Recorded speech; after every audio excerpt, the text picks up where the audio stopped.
Hi everyone, this is Karine, and today I'm presenting on violent protesting and its application to Hall's encoding decoding reading. When I say violent protest, I'm specifically talking about the series of civil unrest currently happening in the US. I know the whole Black Lives Matter movement has been viral, and you probably have heard enough of it, but I will still be talking about it today because I found it especially relevant when applied to Hall's theory.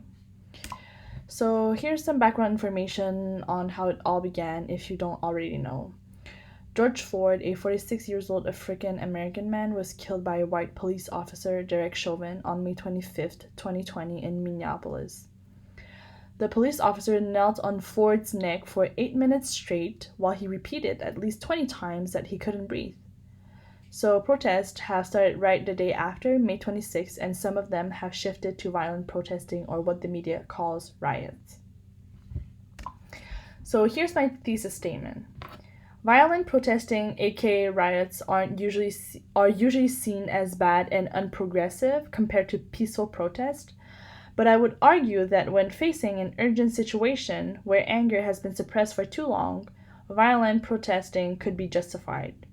I'm going to use Hall's encoding decoding analysis on the hypothetical positions of decoding in order to demonstrate that riots are significant political moments and shouldn't be criminalized. I just want to make sure that my position is clear.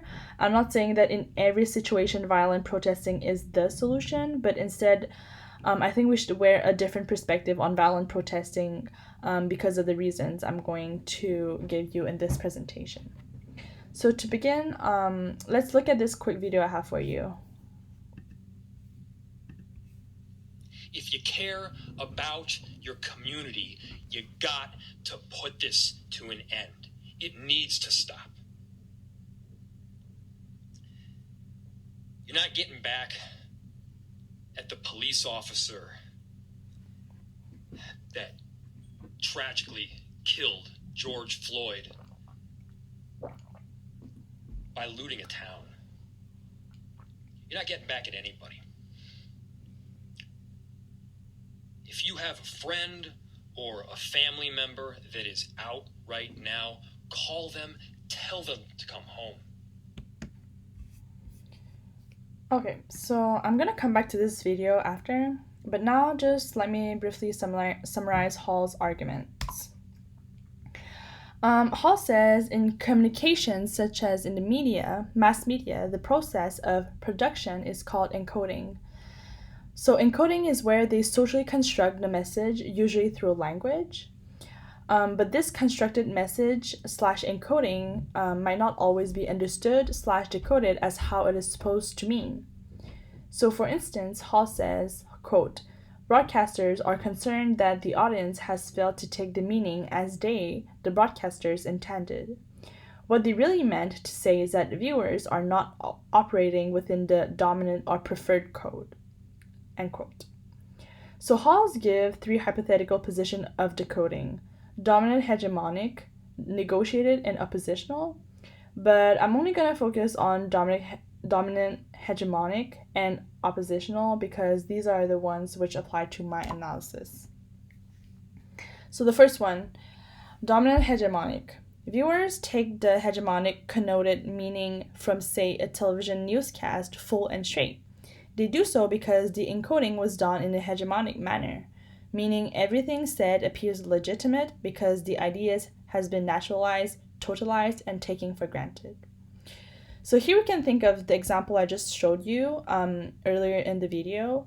The media is framing the protest as bad, and the mayor is asking them to stop. He says, "You're not going to get back at the police officer by looting a town."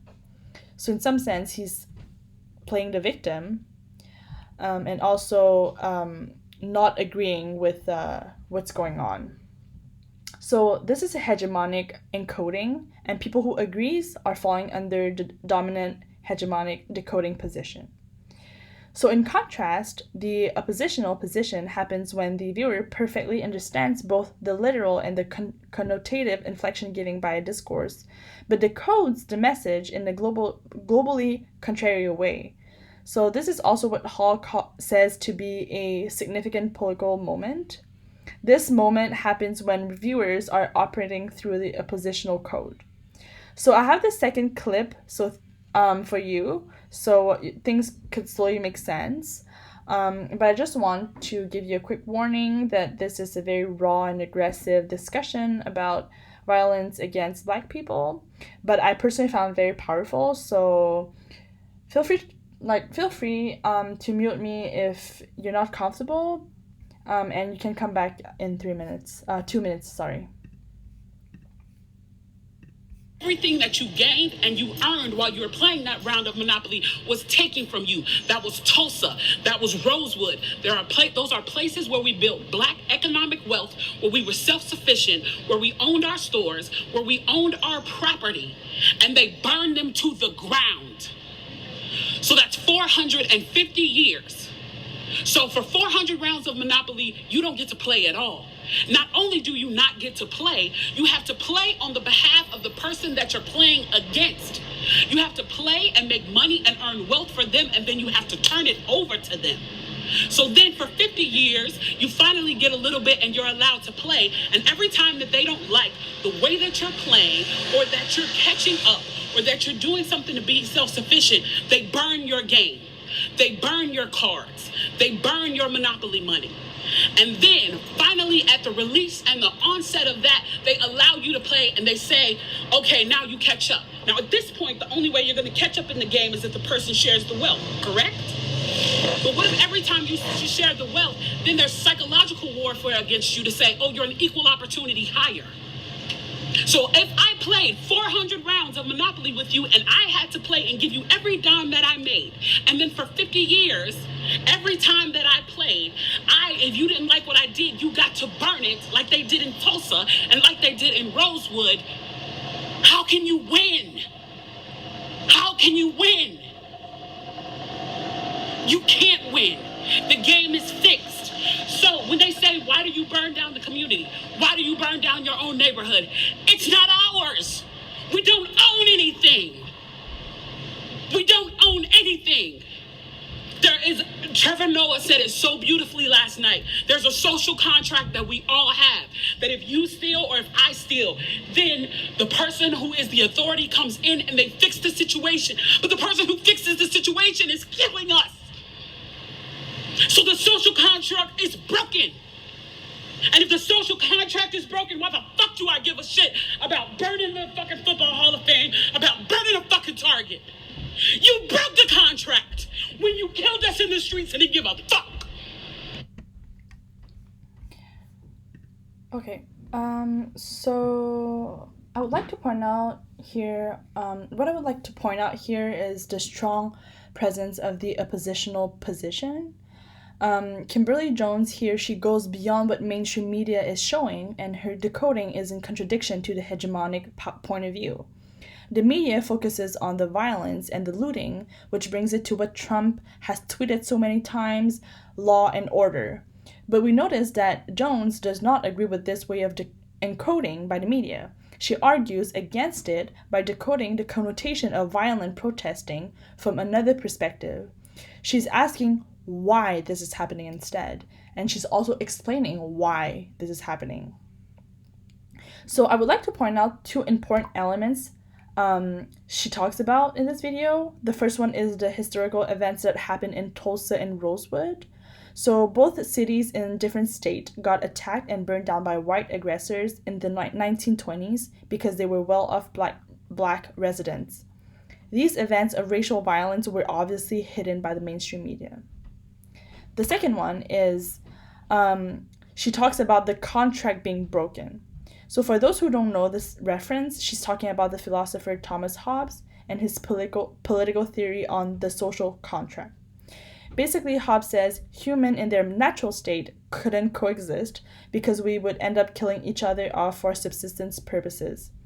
Therefore, the whole community, in order to prevent this to happen, would sacrifice a part of their liberty and transfer their rights to a certain entity called the Leviathan. And it gives it power so it can keep guard and make sure everyone lives in harmony. So if we apply this theory to our society, the Leviathan is the government. and more precisely, the police officers in this case, like the video I just showed you. But as she says, the police officers and the state aren't here to protect them. They're here to kill them instead. So we can also further notice that this so-called harmony is also not happening within the economic system of capitalism. To start off, capitalism was built upon slavery. So as researcher Ruth Wilson Gilmore says, racial capitalism, which is all of capitalism, is racial from its beginning and will depend on racial hierarchy no matter what. You can't undo racism if you can't undo capitalism. So in other words, unfortunately, this capitalistic economy functions at the expense of inequalities and exploitation. And Black people are the ones that are the most exploited throughout history until today. So instead of decoding this event as what mainstream media would want us to, which is focusing on law and order and how it is a victim, Kimberly Jones in this video is completely in an oppositional position because she detotalized the message in the preferred code in order to retotalize the message within some alternative framework, which is asking why it's happening and explaining why. I have a side note on looting. So most protesters aren't looters, but because there are some part that are, the mainstream media focuses on this aspect to move the discussion outside of the essential and uses this opportunity to minimize the legitimacy or the political value of why the people are taking the streets. But in any case, some people loot as political expression and some others are opportunist, but I don't think that really matters. Looting is a side effect of protest. As political scientist Davenport says, the best way to prevent looting is to provide individuals with a living wage, provide for their basic needs, treat them with human dignity, and facilitate a life that is about thriving. So in conclusion, looking back at Professor So's lecture this week, one of the main points he highlights from Halls is the fact that we, the ordinary people, can nowadays use media to manipulate, in some sense, messages too. It's not a top-down hierarchy like it used to, where only the media can produce dominant meaning that favors the powerful. So my question for you are, first, do you think that social media, in light of Hall's idea of media dissemination as an open field of contest, can truly be an equal rival of the dominant media? So could social media compete to control the meaning and words and messages? So you can think of a viral tweet, for example, as Professor So pointed out, or even the video I just shown you in this presentation, which has gone viral. The second question I have for you is, now that we've learned on hegemony in relation to dominant media producing messages that favors the powerful, would you be using a more critical approach when consuming those kind of media? And what are the steps you're going to take in order to foster more of that critical and skeptical approach? That's it. Thank you for listening.